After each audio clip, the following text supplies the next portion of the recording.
Saludos amigos, bienvenidos nuevamente a nuestro programa del escritorio de Miguel Guerrero. Quiero antes que nada agradecerle, como siempre hago, por la amabilidad de suscribirse a nuestro programa, porque es la garantía de que pueda sobrevivir a estos tiempos tan difíciles y mantener así un programa que intenta analizar y comentar los asuntos nacionales e internacionales dentro de un marco de objetividad relativa y de cierta independencia económica y política en la medida en que países como el nuestro eso pueda ser posible. Bueno, vamos a hacer una pausa, pero yo quiero anticiparles que voy a hablar en este programa exclusivamente del tema que se ha vuelto casi viral en las redes, que tiene que ver con la fortuna de los políticos dominicanos. Regresamos después de la pausa. El mundo está lleno de ideas. Te ayudamos a iluminar la tuya. ¿Qué idea quieres cumplir en este 2024? En el Banco Popular llevamos 60 años cumpliendo con las ideas de los dominicanos. Día a día, construimos un porvenir donde cada idea tenga el poder de transformar nuestra sociedad y nuestras vidas. El Banco de las Ideas, 60 años cumpliendo. Popular, a tu lado siempre. Bien, estamos de vuelta en nuestro programa del escritorio de Miguel Guerrero. En el segmento anterior de presentación del programa, les decía que iba a tratar de referirme exclusivamente en esta oportunidad al tema de la fortuna del presidente de la República, a la que se le atribuye, por supuesto, la que él realmente posee y además, y eso es sumamente importante, la fortuna o la riqueza que otros políticos dominicanos pudieran haber acumulado en el ejercicio único de la actividad política partidaria. Bueno, yo quiero señalar, y no esto es en defensa evidentemente del presidente de la República, porque él tiene quien lo defienda y además porque es una persona de una trayectoria empresarial, familiar que todo el mundo conoce y que no llegó a esa situación y no adquirió esa condición de empresario, ni su familia tampoco, a través de la política, sino que llegó a la política desde esa posición.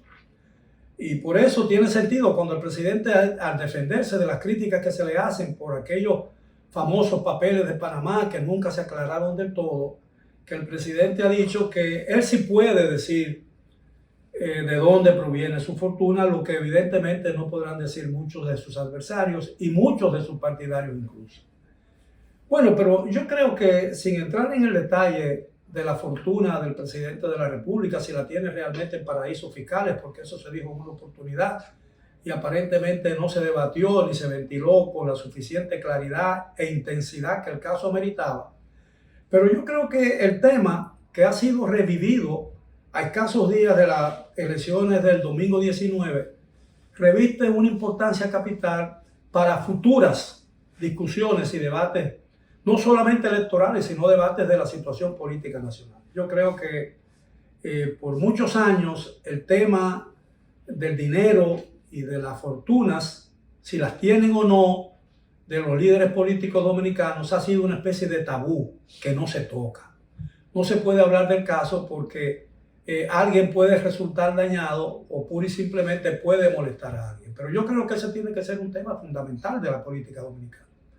Y que mientras más se debate sobre el tema, mientras más se discuta, mayor claridad habrá sobre el caso y mayor entendimiento tendrán los electores dominicanos de la forma en que aquí se hace política. La verdad es que la política dominicana tiene un grado elevadísimo de parasitismo, porque muchos de los partidos políticos que hoy existen, sin que esto signifique un juicio de las personas que pertenecen o que lideran esos grupos, se han hecho y existen única y exclusivamente para alcanzar las facilidades que el subsidio estatal le da a la actividad política nacional. Y que es una herencia que viene de la época en que había aquí tres grandes caudillos, Juan Bosch, Balaguer y José Francisco Peña Gómez del PRD, porque en esa oportunidad se entendía que el financiamiento político de las actividades políticas de los partidos especialmente en época electoral,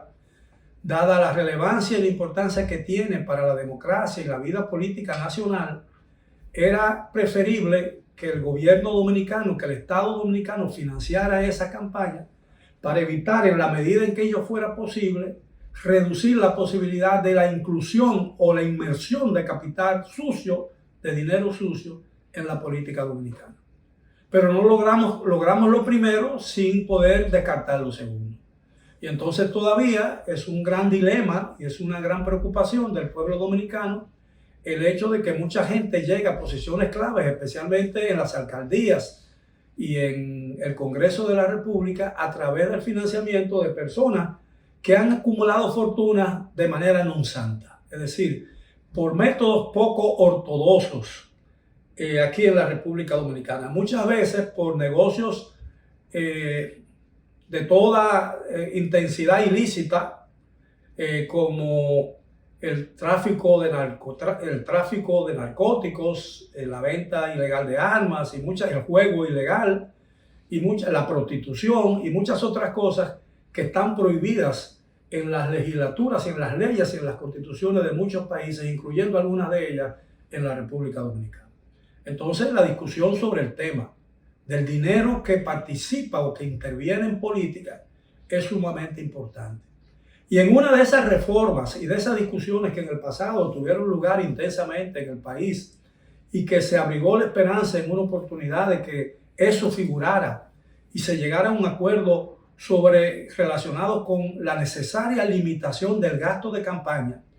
porque es la única forma de frenar o cerrar el paso, cerrarle las puertas o una ventana a dinero sucio que entra en la política con la finalidad de lavar ese dinero o pura y simplemente lavar las actividades de quien produce o genera o entrega ese dinero. Pero eso no se logró, porque si bien aquí la Junta Central Electoral, las leyes electorales dice que para hay un límite de campañas relacionados con el número de habitantes de tal o cual demarcación, o muchas otras cosas parecidas, la verdad es que aquí no se tiene y nunca se ha hecho un esfuerzo real para limitar o eliminar el ingreso de ese dinero no santo, poco ortodoxo obtenido, de manera poco ortodoxa obtenida en la política dominicana. Y el ingreso de ese dinero ha catapultado carreras políticas que han ascendido de manera vertiginosa y que todas han sido muy beneficiosas para el país. Es decir, al punto de que todavía se dice, yo no sé si eso tiene algún sentido, pero es una discusión diaria y todo el mundo está en boca de todo el mundo, de que una campaña para una regiduría en cualquier municipio del país, especialmente en Santiago de los Caballeros y en la ciudad de Santo Domingo, que son las dos principales ciudades del país, y la más importante desde el punto de vista económico y político, se requeriría una inversión de 20 o 25 millones de pesos para poder hacer una campaña con posibilidades de salir airoso de esa campaña. Bueno, pero si usted suma los salarios y los beneficios marginales, que son muchos, que conllevan una posición cualquiera en el tren gubernamental, es decir, y en el poder legislativo, usted verá que en un periodo de 4 años no alcanza a financiar la mitad de lo que se requeriría, si esa cifra que le he dado es cierta, para alcanzar una regiduría y mucho menos una diputación en el Congreso. Entonces, yo creo que la manera en que se hace política aquí, el hecho de que no haya limitación en la política, que las ciudades, los pueblos y las carreteras y los caminos estén llenos, abarrotados de propaganda electoral costosísima, hace que realmente le sea necesario a muchos pretendientes a una posición en los ayuntamientos o en el Congreso de la República y mucho más en la Presidencia de la República, acudir al auxilio de un financiamiento privado que muchas veces no se revela de dónde procede, de dónde viene y con qué propósito se invierte en esa actividad, que evidentemente rinde más beneficios que los porcentajes que los bancos y que cualquier inversión en una industria o en un negocio productivo le pueda generar al que invierte en política. Entonces, eso de dame lo mío, yo necesito que me den mi parte, está manchando desde hace muchos años la política dominicana y la hace cada día más esclava del dinero. Y como la hace más esclava del dinero, el dinero se convierte en el rey, el dueño de las campañas. Entonces aquí hay que eliminar o tratar de reducir el costo de una campaña política. Es necesario hacerlo porque evidentemente eso puede seguir contaminando la política dominicana y llegará un momento en que mientras más dinero usted tenga, que de hecho ya eso ocurre, más posibilidades tiene usted de alcanzar una posición contra otro que quizás tenga más capacidad, mejor experiencia y más sentido de lo que ese cargo significa para el provecho de la nación dominicana e incluso en muchos casos más convencimiento o más sentido de lo que esa posición a la que aspira puede ser usada en beneficio de la colectividad o de algún bien que sea provechoso para la sociedad dominicana. De suerte que yo entiendo que una de las grandes urgencias que tenemos nosotros aquí en lo que tiene que ver con las campañas políticas, especialmente en periodos electorales, tiene que estar estrechamente relacionada con el tema del uso del dinero en las campañas. Y a menos que no se limite y no se limite por ley esa limitación o esa restricción, siempre habrá manera de que ese dinero entre, ya sea de una manera abierta o de una manera clandestina, que es lo que usualmente ocurre. Y todos sabemos que lo que en principio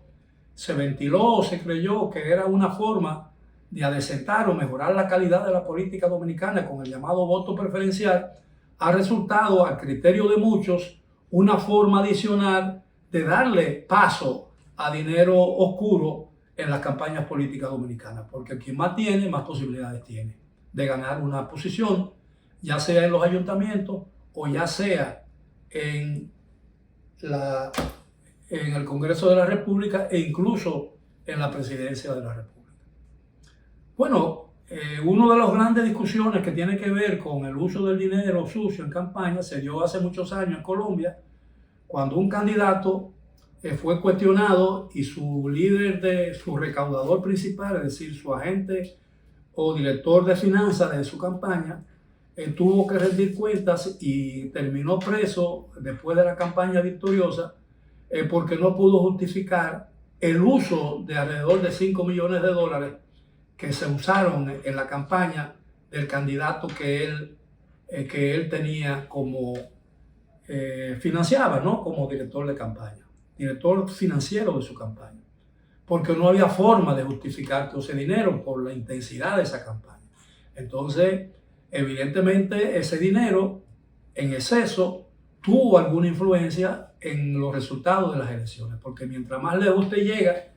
a más gente usted llega, a más gente usted se acerca, a más gente usted puede hacerle un favor o resolverle un problema en campaña política, más posibilidades tiene usted de conquistar esos votos. Entonces yo creo que basta con hacer un recorrido por las calles de las ciudades nuestras y en las carreteras para saber que aquí hay un uso verdaderamente grotesco en función o en relación con el tamaño de nuestra economía y de la riqueza nacional. Es decir, nosotros estamos realmente abusando de algo o de una posibilidad